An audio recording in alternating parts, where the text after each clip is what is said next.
Pai do Senhor, irmãos, sejam bem-vindos a mais uma EBD. Hoje é a lição de número 4. Convida um amigo seu aí, um colega, compartilha com eles aí para que possam aprender um pouco sobre a lição de hoje. Nós estamos usando uma nova lição desse trimestre. E agora nós estamos falando sobre os ataques contra a Igreja de Cristo. Hoje o assunto é a sutileza da normatização do divórcio. Hoje nós temos o prazer de receber nessa aula minha digníssima, maravilhosa e linda esposa, Jaciana Carvalho. Amém. A paz do Senhor a todos os irmãos. É muito gratificante estar aqui com os irmãos, né? E espero aí estar ajudando melhor no entendimento. Hoje, meu amor, nós vamos falar um pouco sobre casamento, mas na verdade sobre divórcio. Isso. Eu acho que você tem uns dados aí. Antes de falar dos dados, o casamento tem que ser 3 coisas de acordo com Deus estabeleceu na criação. Isso aí.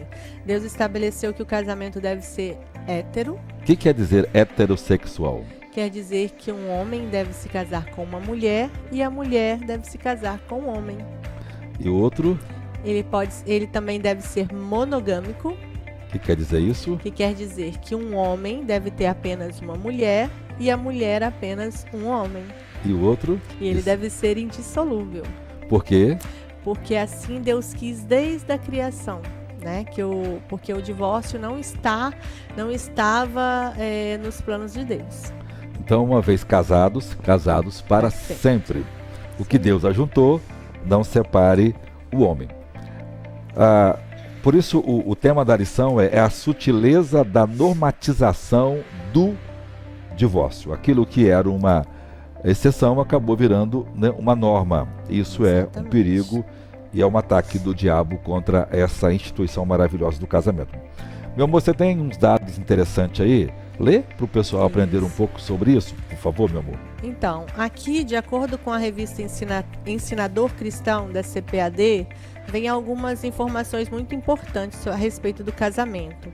Porque o casamento ele tem sofrido desgastes ao longo dos anos. E é muito comum as pessoas dizerem que antigamente os casamentos eram mais duradouros. E essa mudança acontece por causa da banalização da aliança matrimonial. E o matrimônio é uma aliança tão importante que ele é comparado ao relacionamento do Senhor com Israel. E é assim que a igreja é chamada, a noiva de Cristo. Então, a Bíblia tem vários textos que diz quão é importante esse relacionamento. Inclusive, o IBGE tem um dado muito importante em relação ao casamento, né? Há 3 décadas atrás, o casamento teve um aumento de 17%. Só que o número de divórcios, ela teve um aumento de 269%, né? Então isso é uma... Ou seja, o número de divórcio cresceu muito comparado ao número de casamentos. Do mesmo jeito que a aliança com Deus não é uma aliança temporária, também o casamento não é temporário. O casamento é uma aliança que não deve ser extinta, né? Deus fez para que ela não se acabasse. O que você acha que nós vamos aprender de interessante nessa lição sobre casamento? Tem muitas coisas incríveis em relação ao casamento. De que o amor deve ser nutrido. Exatamente. De que os casais precisam investir um no outro. Exatamente. Para que possam ter um relacionamento bíblico, que casamento é coisa séria, né, meu amor? Exatamente. A gente casa para suportar um ao outro, né? Exatamente. E eu sou um cara muito legal, não sou? Ele é o melhor do mundo. Nossa. Nossa, irmão, vocês de ver, lá em casa não tem problema, né? Não. Nossa, é o céu na terra. Você é a pessoa mais meiga do mundo, né? Mais paciente do mundo, né? Né? Mas uma coisa eu aprendi, porque no decorrer de muitos anos, muitas pessoas têm um conceito de que aquilo que não me serve, aquilo que não é para o meu prazer, eu devo jogar fora. Mas não é assim. O casamento que Deus quis para nós foi um casamento, não que seja perfeito, mas um casamento de relacionamento. Assim como Deus nos perdoa nas nossas falhas, assim nós devemos perdoar os nossos cônjuges. Você me perdoa muito? 24 horas perdoando. Deus abençoe você, desfrute dessa aula de hoje, será uma bênção. Daqui a pouquinho ela volta outra vez nas perguntas. Exatamente. E vai lá fazer uma atividade legal, né? Uma dinâmica legal sobre casamento aí. Deus abençoe vocês. E você me perdoa? Te perdoo muito. Quantas vezes por dia? Eu sou um... Eu perdoo. Ela é bênção na nossa vida. Deus abençoe você, seu casamento. Vai ser bênção. Amém. Vamos começar então nossa lição. Então, irmãos, continuando a nossa aula, vamos analisar o divórcio no contexto bíblico. Hoje o nosso texto está baseado em Mateus 19, de 1 a 9. O nosso texto áureo diz: assim não são mais dois, mas uma só carne, portanto o que Deus ajuntou, não separe o homem. A verdade prática diz que o padrão bíblico para o casamento é que ele seja heterossexual, monogâmico e indissolúvel. O texto de Mateus 19 diz assim: e aconteceu que, concluindo Jesus esses discursos, saiu da Galiléia e dirigiu-se aos confins da Judéia, além do Jordão, e seguiram-no muitas gentes e curou-as ali. Então chegaram ao pé dele os fariseus, tentando e dizendo: é lícito ao homem repudiar sua mulher por qualquer motivo? Ele, porém, respondendo, disse: não tendes lido que no princípio o Criador os fez macho e fêmea? E disse, portanto, deixará o homem a sua mãe e se unirá à sua mulher, e serão dois numa só carne. Assim não são mais dois, mas uma só carne. Portanto, o que Deus ajuntou, não separe o homem. Disseram-lhe eles: então, por que mandou Moisés dar-lhe carta de divórcio e repudiá-la? E disse-lhes: Moisés, por causa da dureza do vosso coração, vos permitiu repudiar vossa mulher. Mas, no princípio, não foi assim. Eu vos digo, porém, que qualquer que repudiar a sua mulher, a não ser por causa de prostituição, casar-se com outra, comete adultério. E o que casar com a repudiada também comete adultério. Esse é um assunto controverso. O divórcio sempre foi um assunto controverso. Por muitos anos, o divórcio não era permitido. Hoje, o divórcio, quando começou a ser permitido, era por motivos mais contundentes. Hoje as pessoas vão e se divorciam por qualquer motivo. Antigamente, para se divorciar, o divórcio demorava muito.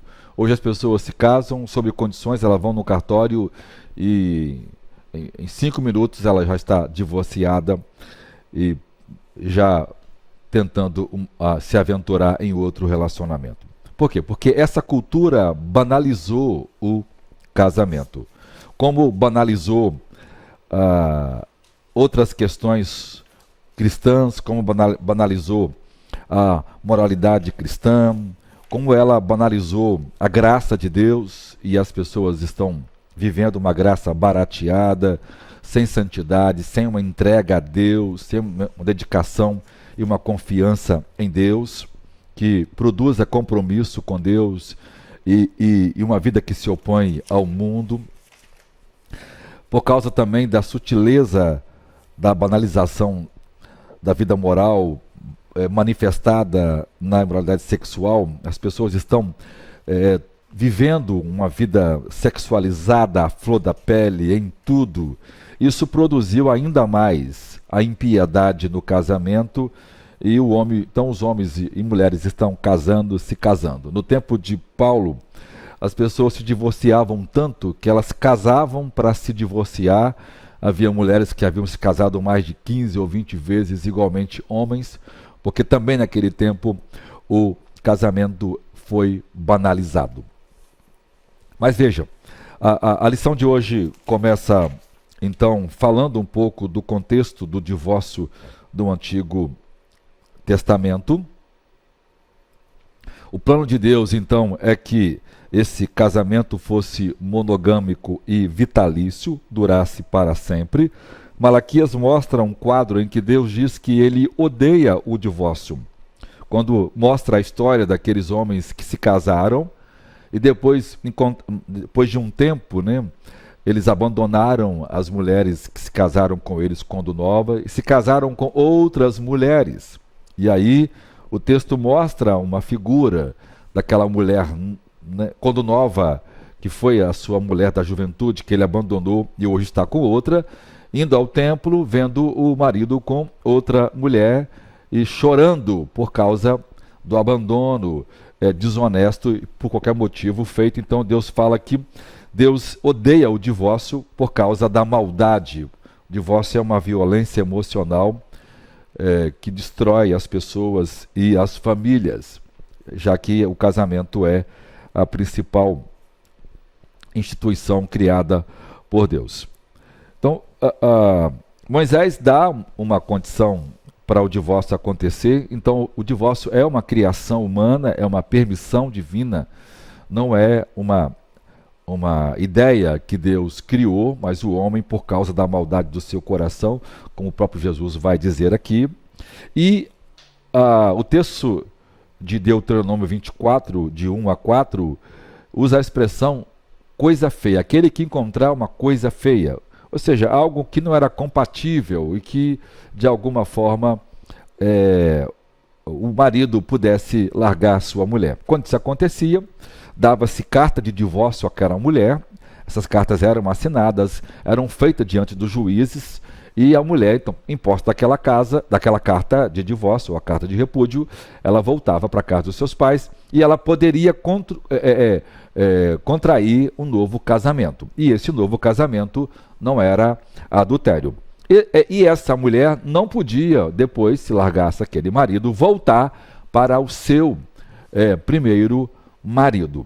Então, a lei de Deus, Moisés assim permite, por esses motivos, caso alguma coisa vergonhosa acontecesse lá. A ideia era que essa lei pudesse ser usada em casos extremos, mas isso acabou sendo uma questão séria, porque no caso do adultério, a mulher seria morta, né? E, embora historicamente não foi isso muito que aconteceu. Então, a coisa feia aqui acaba sendo também uma questão de imoralidade.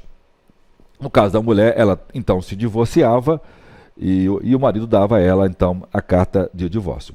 Só que isso banalizou tanto que no tempo de Jesus nós temos essas escolas, né?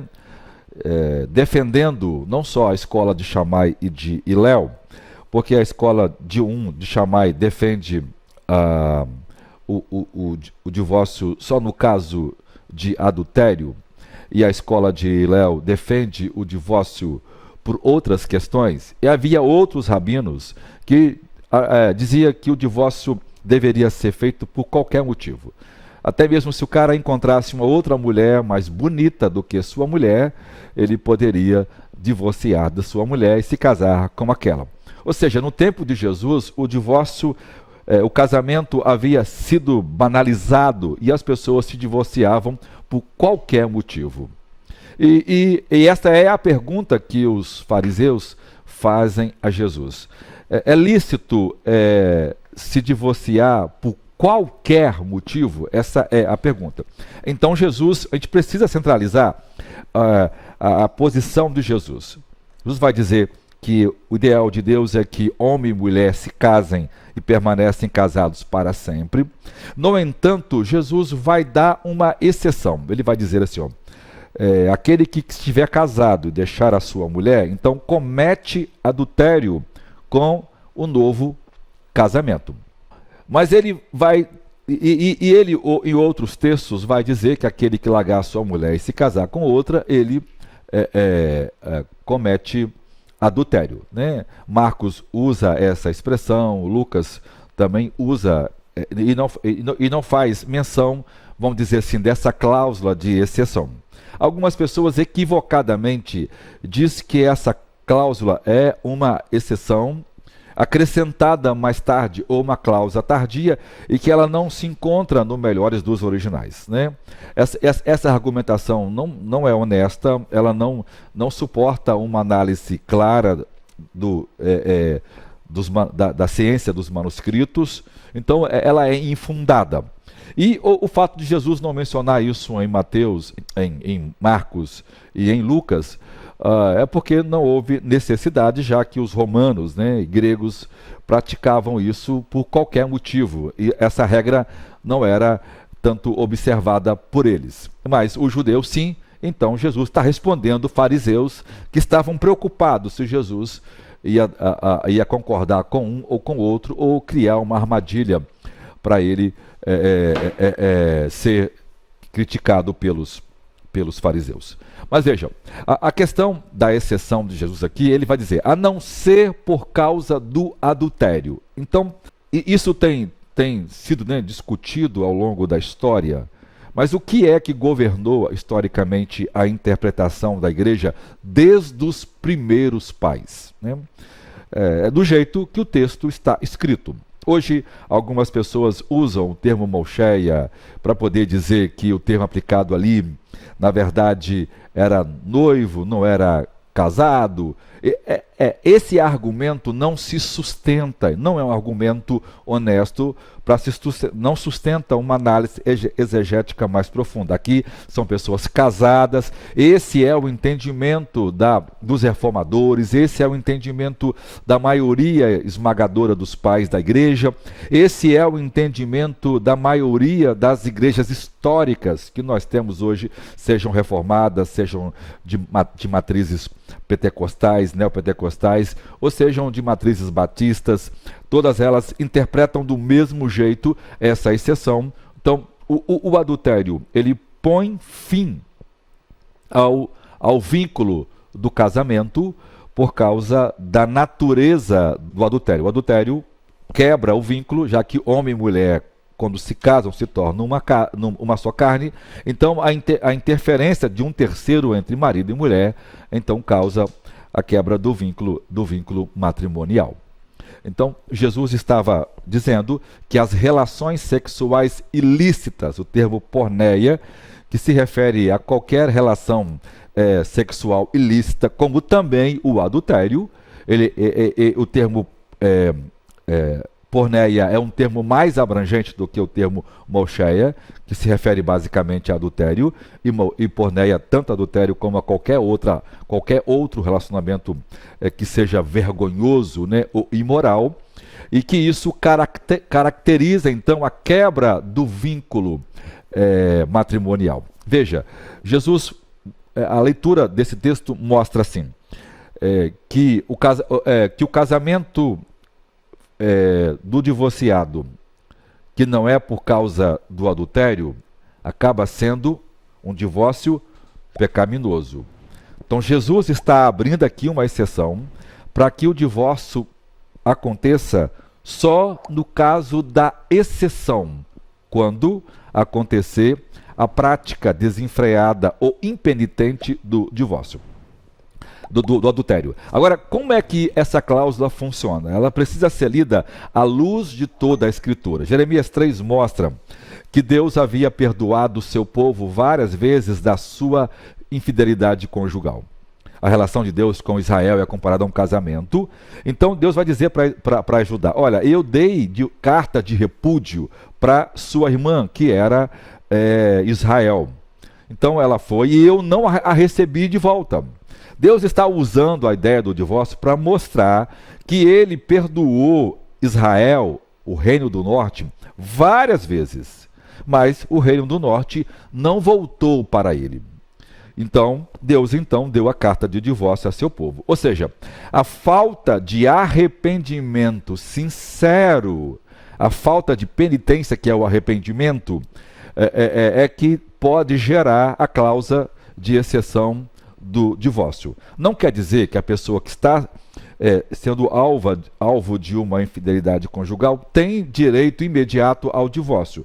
De forma nenhuma. A questão está aqui é quando a pessoa vive na prática do adultério e aí a pessoa casada, a parte fiel, tem direito a se divorciar. E vejam, não só o divórcio, como também o novo casamento. Uma leitura adequada do texto mostra isso. Veja só, eu vos digo, porém, que qualquer que repudiar sua mulher, não sendo por causa de fornicação, e casar com outra, comete adultério. E o que casar com a repudiada, também comete adultério. Veja, Jesus está mostrando aqui, primeiro, que o adultério quebra o vínculo do casamento. Segundo, é que o novo casamento pode ser feito quando o motivo é a cláusula de exceção, que é o adultério. Se Jesus não tivesse falando do novo casamento, seria desnecessário usar a cláusula, porque então não há divórcio, né? Mas ele está então dizendo que o novo casamento só é válido quando esse novo casamento é motivado pela quebra do vínculo matrimonial por causa do adultério continuado ou impenitente, né? Ou não arrependido a pessoa não mudou de vida, então o divórcio é uma saída que Deus dá para quem está preso a essa relação desleal. E outra coisa que o texto mostra para a gente, se você ler com cuidado o texto, é que quem pode se casar é a parte fiel.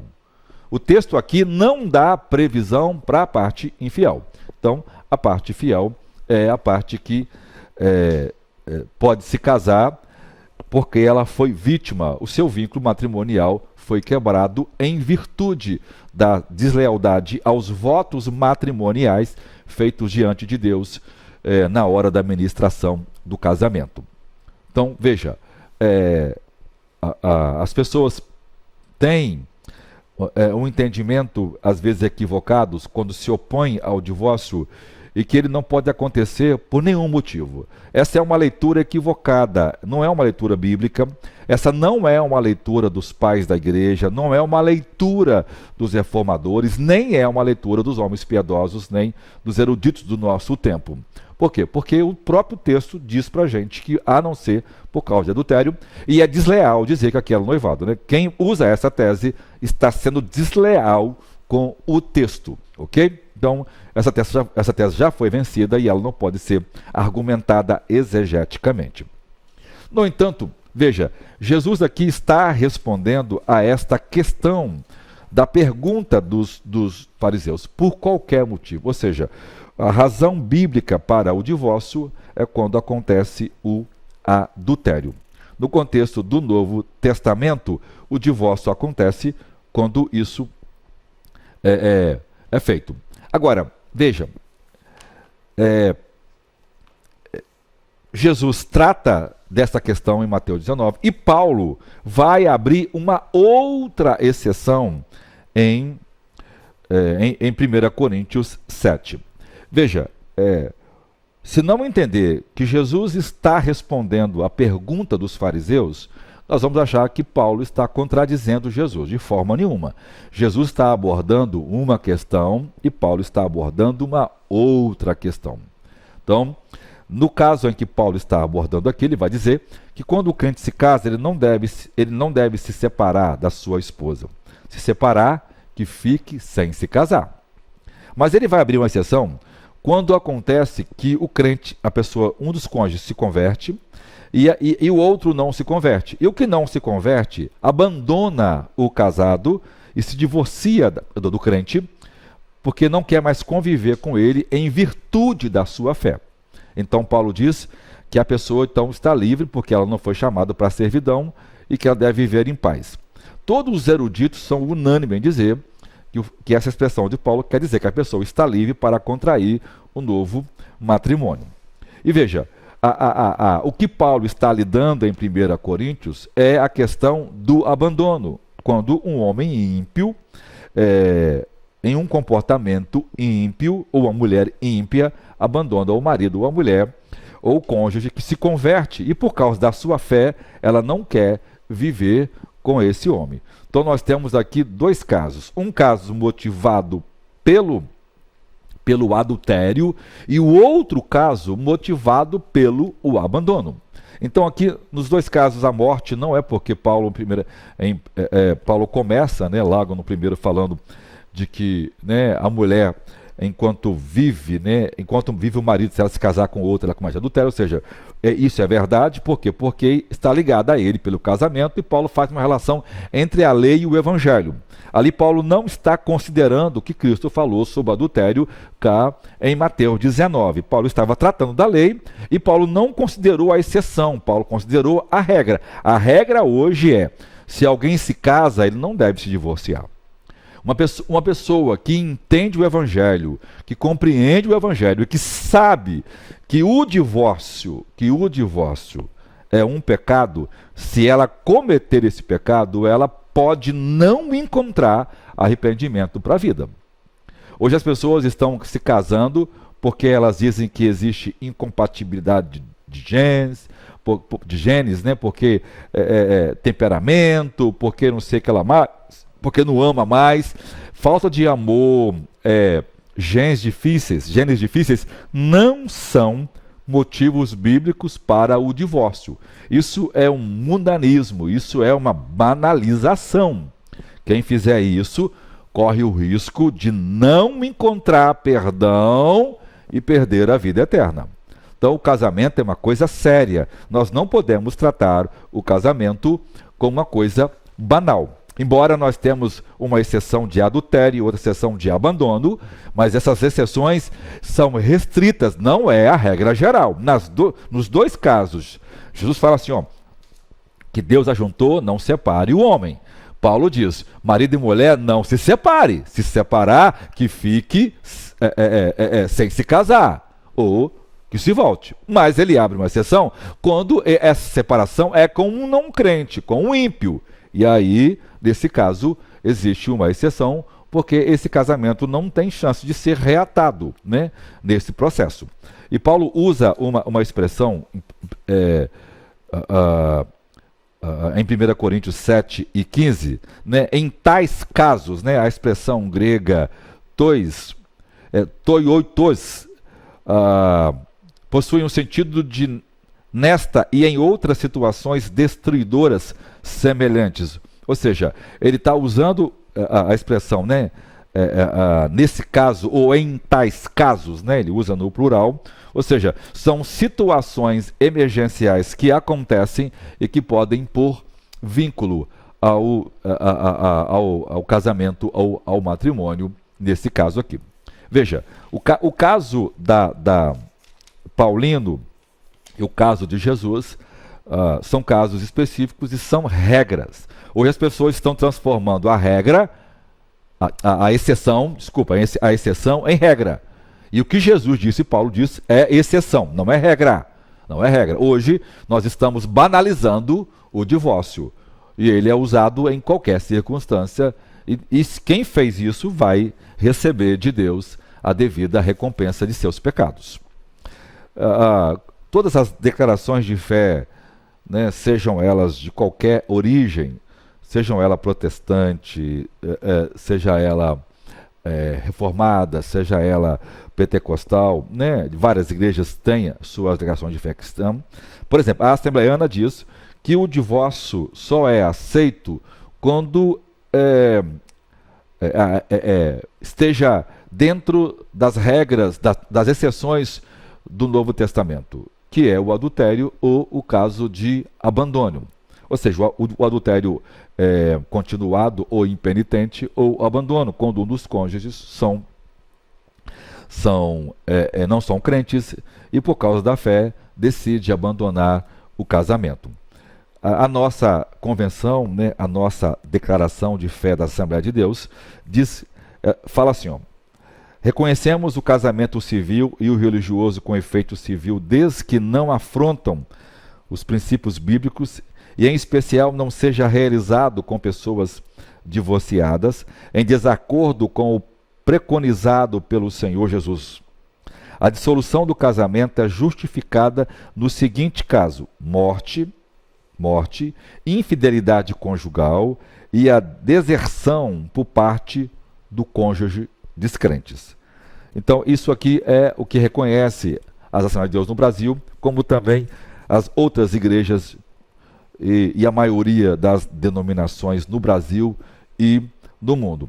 Essa mesma verdade é aceita pela Assembleia de Deus norte-americana, tanto a vertente escandinava, que é a nossa, que vem da Europa, como a vertente americana, também aceita as duas exceções das Escrituras sobre o divórcio. Desde a Reforma, Calvino, Lutero, todos eles leram o texto desta forma.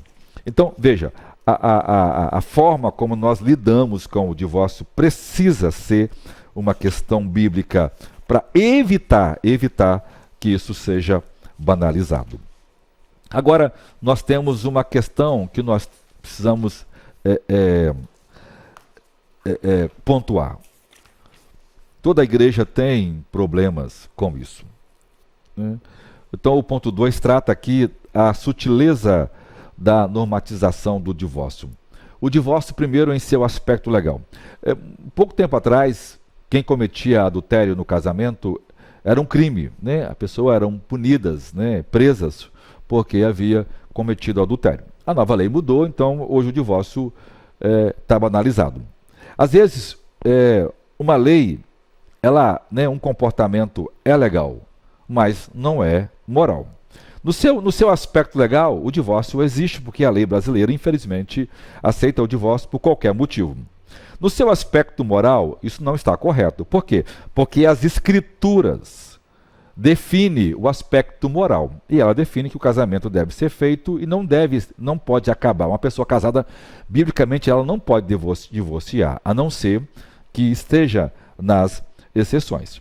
Então, trocar por causa de faltou amor, trocar porque não dá mais para conviver, terminar um casamento porque encontrou uma mulher mais nova, né, porque a pessoa com quem está, né, é uma pessoa que não tem um espírito de crescimento, não ajuda, né, não é aquilo que a gente pensava que a pessoa que eu fui enganada. Isso não tem respaldo diante de Deus. Quem comete esse erro corre o risco sério de não encontrar arrependimento para a vida.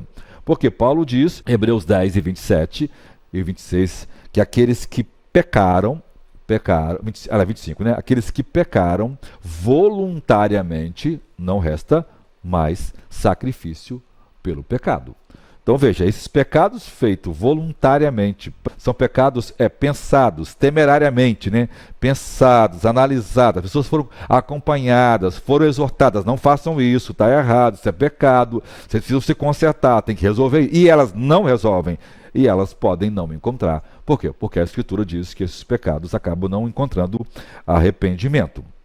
Outra coisa é o ponto 3 aí, a questão o divórcio e a prática pastoral. Primeiro é a pessoa do divorciado. Como a pessoa do divorciado deve ser vista?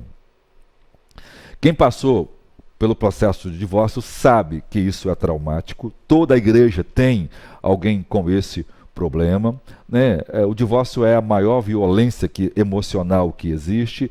Os filhos preferem a morte dos pais do que a separação dos pais, né? Mas quando isso acontece, tanto o homem como a mulher precisa manter a responsabilidade de não alienar o pai do filho ou o filho da mãe, né? Vice-versa. As famílias precisam ter respeito, né? Saber que mesmo separado, continua pai com responsabilidade de cuidar, de sustentar, né, e de ser o pai como se fosse presente. O divorciado precisa ser isso. O divorciado não é uma subclasse na igreja, ele é uma pessoa como qualquer outra pessoa na igreja. Embora ele tenha cometido um pecado, mas o pecado de Deus é perdoado. Então ninguém deve ser avaliado divorciado, discriminado, rebaixado no seio da comunidade, porque essa pessoa foi divorciada. Agora, haverá limites, por exemplo, quando o divorciado é um obreiro, né? Ele será afastado dos seus cargos, já que o cargo que ele exerce precisa que ele seja exemplo nessa área. Então, no caso da Assembleia de Deus, quando o pastor passa por isso, o divórcio é aceito quando esse pastor é vítima de uma traição e a mulher o largou para viver com outro homem. Então, a convenção, com muito jeito, com muita, né, dificuldade, isso, mas ele também é orientado a deixar o ministério para que outro assume, já que agora ele, né, convive com uma questão em que ele deveria ser exemplo desta questão. E aí era bom que o pastor, presidente da igreja, sempre seja um homem livre desses problemas para evitar trazer aquele desconforto que normalmente traz esse comportamento.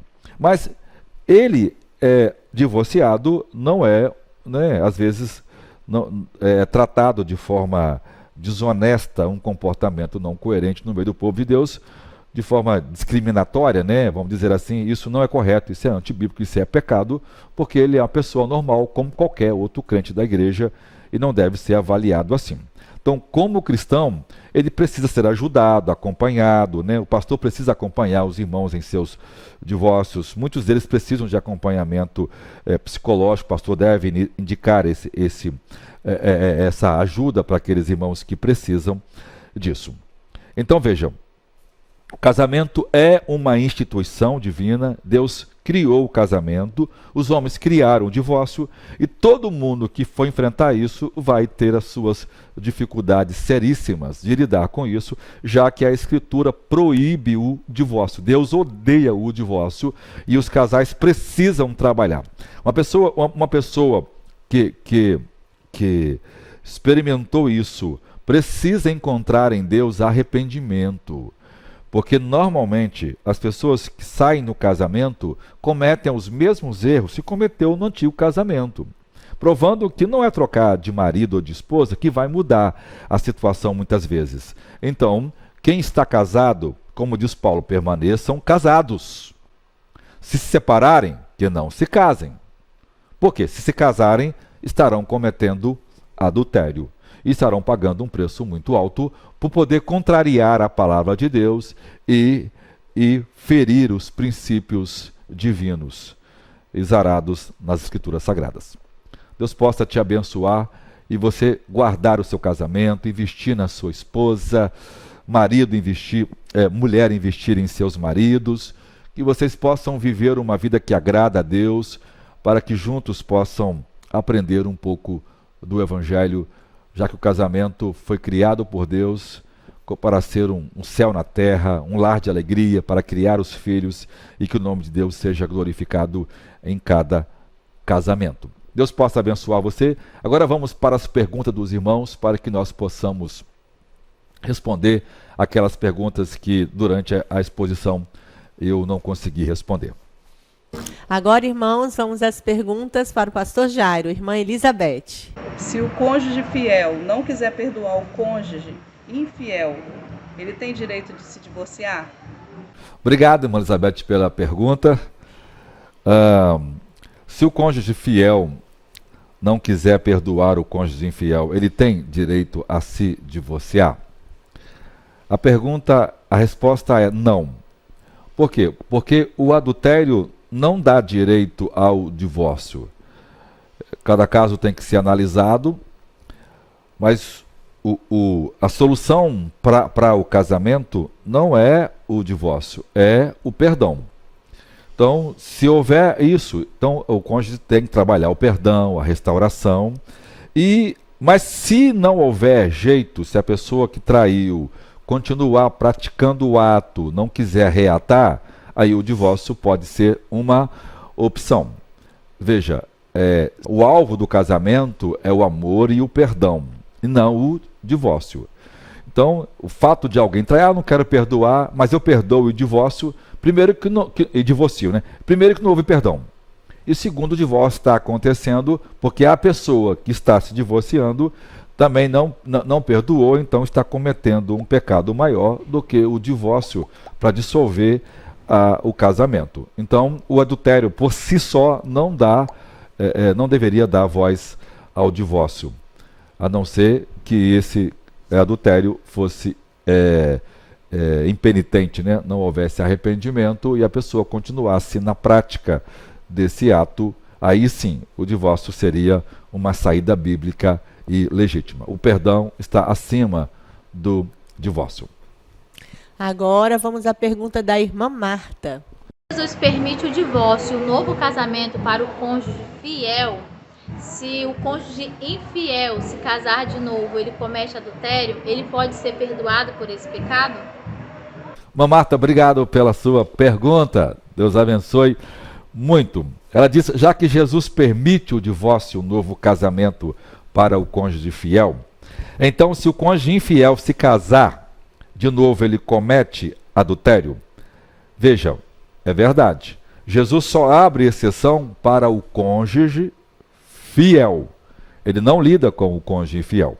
Então, o divórcio, na verdade, é um escape para aquele que é fiel, para não ficar amarrado uma relação, um homem e uma mulher que tem um outro homem e continua em casa, ou que ele sai de casa e vai viver com ela e ela é obrigada a aceitar aquilo, estando juridicamente e moralmente casado com aquele homem. Então, a parte infiel, as escrituras não dá a ele a opção. A opção da parte infiel seria o solteirismo. Mas, pastor, eu me divorciei, eu me casei outra vez, mas eu não sou a parte fiel. Então você precisa encontrar em Deus arrependimento. O divórcio não é um pecado imperdoável. O pecado imperdoável é a blasfêmia contra o Espírito Santo ou o pecado não arrependido. Então, você precisa encontrar arrependimento. Se você entendeu que errou, que pecou, que não deveria ter se divorciado, e encontrar arrependimento e entender que foi um erro, você já se divorciou, casou outra vez, mas hoje você está profundamente arrependido. Se pudesse, você voltaria outra vez ao primeiro casamento. Lógico que não tem mais jeito nisso. Se você tem esse sentimento de que você realmente se arrependeu e que entende que errou, que não deveria, e encontrar em Deus arrependimento, Deus dará o perdão para a vida. Agora, você tem que ter a consciência que agora tem que manter esse casamento. Se você vier a praticar outra vez esse pecado, você com certeza não encontrará mais arrependimento. Isso prova que esse arrependimento nunca foi sincero. Quem zomba da graça de Deus não vai encontrar nenhum arrependimento. Então, resumindo, a parte infiel não é contemplada nessa cláusula, né? E então, mas ela também acaba se casando e errando, peca, agora precisa encontrar arrependimento e viver quebrantado e humilde, sabendo, eu quebrei uma instituição séria e isso vai me trazer consequências, isso é natural, né? O pecado nos traz consequências, a pessoa vai ter que lidar com isso, porque esse é um problema que ela é a parte infiel e ela que provocou tudo isso, ela casa de novo e vive em adultério, então tem que se arrepender desse pecado para não errar outra vez, errando outra vez, ela não vai conseguir encontrar arrependimento porque está banalizando a graça de Deus. Amém. Agora nós temos a pergunta da irmã Jane. Quando a esposa descobre que o marido está envolvido com pedofilia, ela pode se divorciar dele? Irmã Jane, muito obrigado, irmã Jane, por sua pergunta. Quando a esposa descobre que o marido tem envolvimento com a pedofilia, ela pode se divorciar dele? Manjane, essa é uma pergunta difícil de responder, mas ela cai também na exceção de Jesus. A palavra porneia usada por Jesus ali significa qualquer relação sexual imoral ou qualquer pecado de imoralidade sexual. Então, seja bestialidade, seja necrofilia, seja a própria pedofilia, que é um pecado que envolve crianças, também quebra o vínculo. Um pedófilo, ele alimenta um desejo ou um sentimento ou uma opção por uma criança. Isso, além de ser crime, é asqueroso, é um pecado, e esse pecado é o pecado da exceção também. Por quê? Porque a palavra porneia abarca qualquer nível de relacionamento imoral. Ou seja, no caso comprovado de que o marido tem tendência à pedofilia e comprovadamente os pedófilos, né, acabam com o tempo cedendo, porque nesse nível de pecado as pessoas dificilmente conseguem sair dele. A mulher precisa ser acompanhada e ajudada, e ela, por certo, poderá se divorciar para evitar os danos que isso vai trazer para os filhos ou o escândalo para o casamento, ou mesmo para a igreja. Esse caso deve ser acompanhado pelo pastor, e no caso da pedofilia está na questão da exceção devido à quebra do vínculo e da confiança do casamento. E agora temos uma pergunta da irmã Rosângela. Se a esposa sofre agressões físicas e corre risco de morte, ela pode se divorciar do esposo? Obrigado, irmã Rosângela, por sua pergunta. Uma esposa que vive de ameaça de morte ou constante violência pode se divorciar?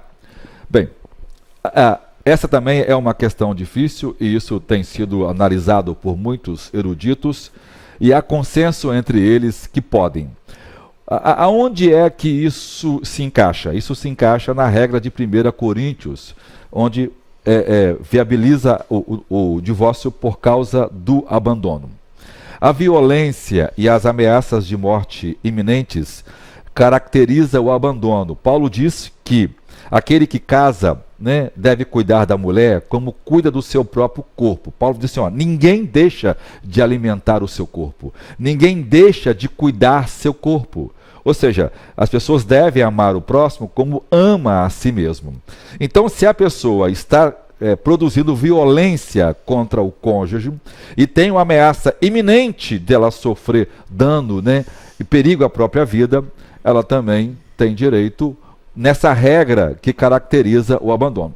A gente não pode esquecer a expressão que Paulo usa em 1 Coríntios 7 e 15. Ele fala assim, em tais casos, a expressão grega, isso é explicado pelo Gruden, o N. Gruden explica muito bem isso, é um erudito batista norte-americano, que explica isso claramente.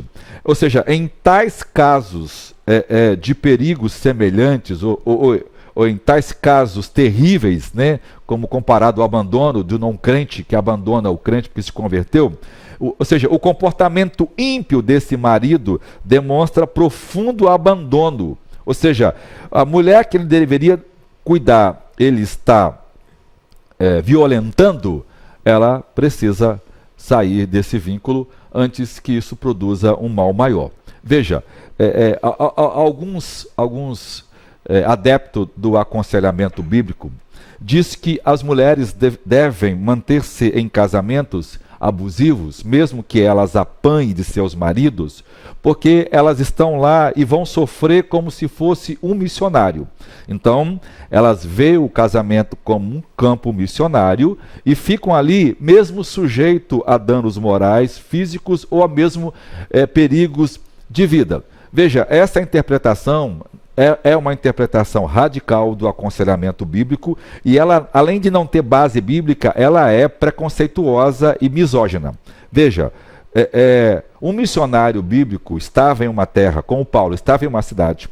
Quando ele avistava perigo naquela cidade, ele saía da cidade, ele não ficava naquela cidade. Qualquer missionário que está em um lugar que ele corre perigo de vida, né, a missão vai lá, tira ele e leva para um outro lugar. Se há iminência, se há perigo de correr. Então veja, a ideia de que a mulher vai fazer tudo para ganhar o marido, Paulo diz assim, Paulo inclusive desmente isso, saberá tu se converterá seu marido ou a mulher, ou marido ou a mulher? Paulo diz, você não sabe disso. Ou seja, correr o risco é realmente correr o risco, embora é uma opção da pessoa, mas se ela assim o entender, cai também nessa exceção de 1 Coríntios 7 e 15. Vamos a mais uma pergunta. A irmã Fernanda tem uma pergunta também para você, pastor. Uma esposa pode se separar do seu esposo que é viciado em pornografia? Uma esposa pode se divorciar. Obrigado, irmã Fernanda. Uma esposa pode se divorciar do marido por causa da pornografia.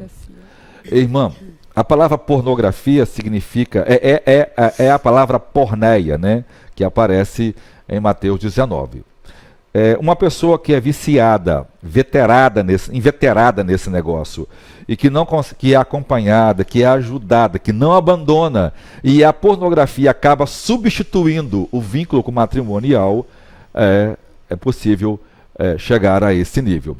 Depois de tratar, de ajudar a pessoa, é inveterada, e ela começa a ter comportamento, não mais procurar a esposa, não sentir mais atração pela esposa, e a esposa acaba sendo abandonada. Nesse nível de extremo, o divórcio, com certeza, infelizmente, pode ser uma opção. Infelizmente, porque cai na exceção de Mateus, no caso de porneia, ou relações sexuais ilícitas. E agora a gente tem uma pergunta da irmã Kathleen. Uma esposa que sofre agressão verbal extrema prolongada pode se divorciar? Irmã Kathleen, esposa do irmão Mateus, seja bem-vinda. Uma esposa que sofre agressão verbal extrema prolongada pode se divorciar? Veja, a agressão verbal extrema prolongada cai no mesmo processo de Paulo em 1 Coríntios 7 e 15.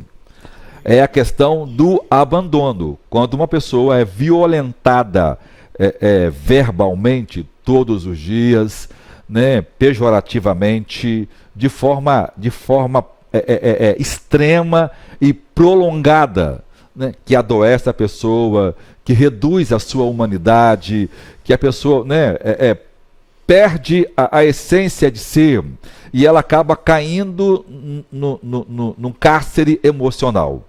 Então, ela é escrava dentro de casa, ela não pode ligar para ninguém, ela não pode sair na rua. Ou seja, esse tipo de abuso, né, verbal e cerceando os direitos, além de ser crime, cai na exceção de Paulo de abandono, né? A pessoa deveria cuidar, não está cuidando, e aí é também uma opção, como é entendido por grande parte dos eruditos. Agora a pergunta é do Mateus, o marido da Kathleen. Se um dos cônjuges tiver relação homoafetiva, pode se divorciar? Mateus pergunta, seja bem-vindo, Mateus, obrigado por sua pergunta. Se um dos cônjuges tiver envolvimento sexual com alguém do mesmo sexo, perfeito, tanto a mulher como o marido, é lógico, irmão, em todos esses casos há o perdão, há o trabalho, né? Mas se não houver o perdão, esses casos também caem na exceção de Mateus 19, que Jesus diz que no caso de porneia, o divórcio pode ser feito, ele é legítimo e o novo casamento não é errado. Ou seja, a porneia também inclui pecados ou relações, seja lésbicas ou homossexuais. Então, nesse caso, também dá acesso ao cônjuge que foi, né, vítima dessa traição dele, desde que não haja recuperação, não haja acompanhamento, não haja perdão e não haja reparação, ela tem sim direito a se desvincular desse casamento. Mas vejam, tudo isso é feito em extremos. Cada caso é acompanhado, é ajudado. Quando não há saída, não é uma briga, alguém ficou nervoso, gritou, falou uma coisa, xingou alguém, não é isso. O perdão está para ir. Alguém caiu em um pecado, os pecados devem ser perdoados e as pessoas devem parar de praticá-los, né? Por isso que o divórcio de Mateus 19 tem que ser lido com a visão do Antigo Testamento, principalmente de Jeremias 3, porque lá Deus mostra como ele deu carta a seu povo. Deus perdoou várias vezes, até que seu povo foi embora e não voltou mais. Ou seja, é uma luta que os crentes têm, não é uma questão de que aconteceu hoje e amanhã estou divorciando. É um trabalho, é um acompanhamento pastoral, às vezes psicológico, né, de irmãos, de piedosos, do presbitério, que vai acompanhar esse processo para que Deus possa dar uma saída. Mas quando as pessoas são impenitentes e elas rejeitam a graça de Deus, então não há nada que poderá ser feito. Mais alguma pergunta, Jaciano? Somente essas, pastor Jairo. Bênção. Deus possa abençoar vocês.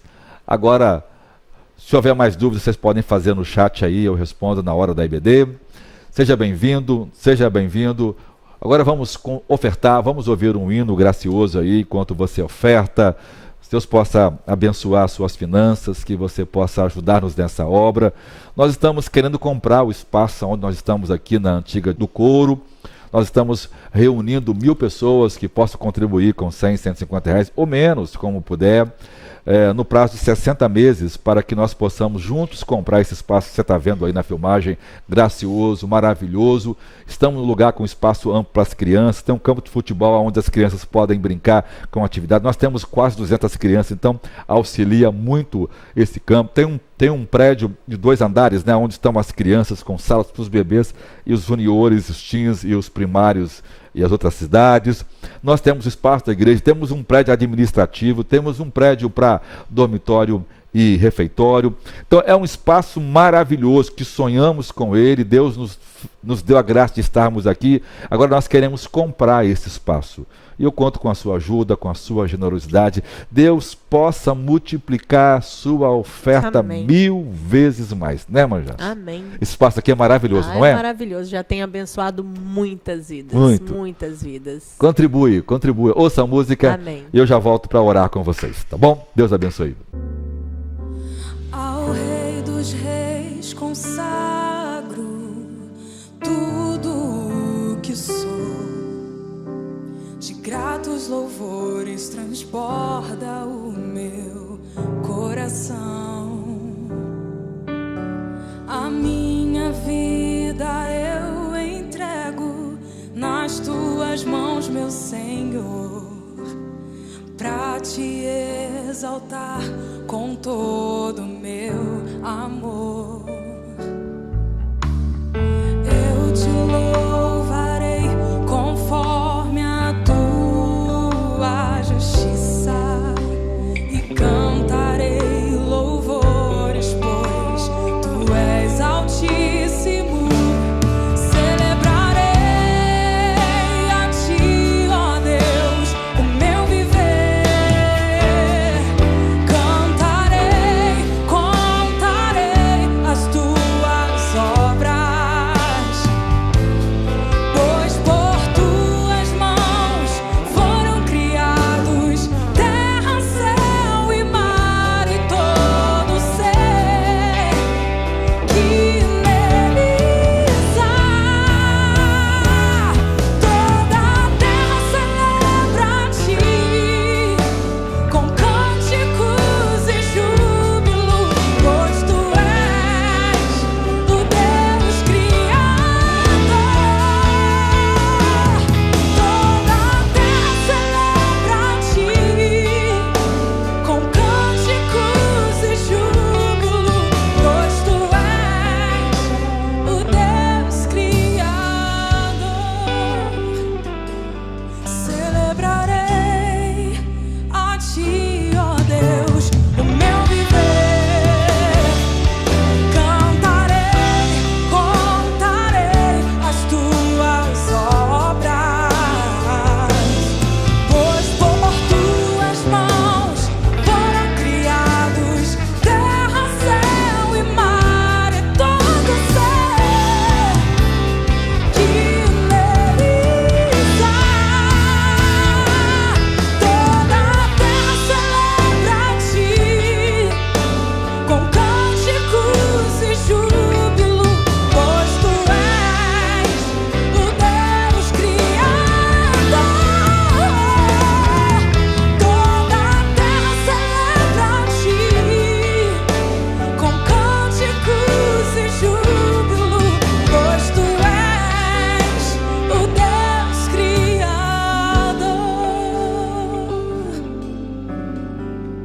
Sim, tu és o Deus digno de honra e de toda glória, tu és a honra, a glória, a força e o poder ao Rei Jesus e o louvor ao Rei. Antes de eu orar, eu queria que a Jace fizesse uma dinâmica com a gente hoje aqui, para encerrar, antes da minha oração, sobre a indissolubilidade do casamento. Falei certo? Não. O casamento não pode ser Indissolúvel. dissolvido. Indissolúvel, né? Isso. Ela vai unir duas massas. Uma massa azul, tá aqui, Que coisa de representa criança, o homem. que representa E ó, o deu até homem. combinando, ó, o terno combinando com a aqui, massinha ó. azul. Ó, E e eu, a massinha rosa, que é com a ela. massinha rosa. Então vamos unir com as massinhas. Vamos cá, vamos. E aqui assim Deus faz com a gente, ó. Ó, vamos unir. O homem e a mulher. Vai, mistura aí, minha Isso mulher. aí a gente vai misturar. E com Olha. o passar do tempo, o relacionamento, a gente vai se unindo, se misturando Se tornando um só em tudo, né? em um só. Assim gostos, como Deus, né? assim como Deus fez lá no Éden, Vai com misturando. Adão, que foi fazendo o homem de barro, hoje a gente pode demonstrar aqui na massinha o que o casamento faz com a gente. Então tá aqui, ó, representando o homem e a mulher. Hoje Olha a aí. massinha misturada. Mesmo que ela não esteja misturada e as cores se misturando, Quer ver? Ó? ela não se separa. Não ela se separa? não se separa. Não consegue tenta, separar? Não dá para Não separar dá pra tirar, mais. não? Isso. Não, já não. era. Ih, Já era. isso. Assim Deus Saiu um faz. pedacinho rosa aqui de você, ó. Ó, se você tirar um pouco do azul, o rosa tá junto. Se você tirar um pouco do rosa, o azul tá junto. E é assim que Deus faz. E quando faz filhos, ó, sai tudo misturadinho, ó. Um pouquinho de um pouquinho de outro. Essa é E dela Deus fala, hein? multiplica. Deus multiplica. Amém? Ó, tem um pouquinho de rosa, um pouquinho de azul. E assim Deus faz com a gente.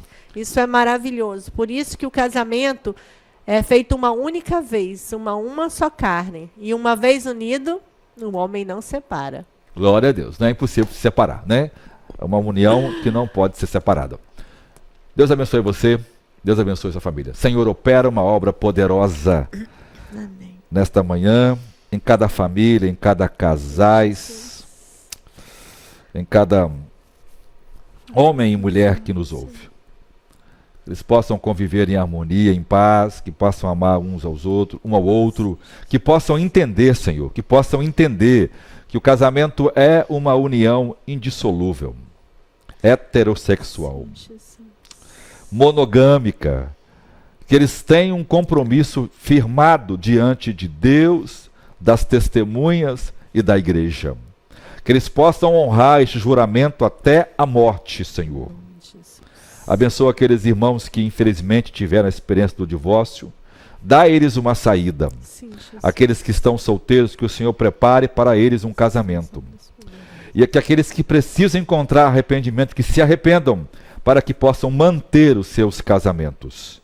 Eu oro assim, em nome de Jesus. Amém. Deus abençoe você, tenha um ótimo domingo e daqui às 18 horas estaremos juntos no nosso culto. Venha visitar, esteja conosco aqui. Deus abençoe você. Dá tchau pro pessoal, meu amor. Tchau, pessoal. Deus abençoe.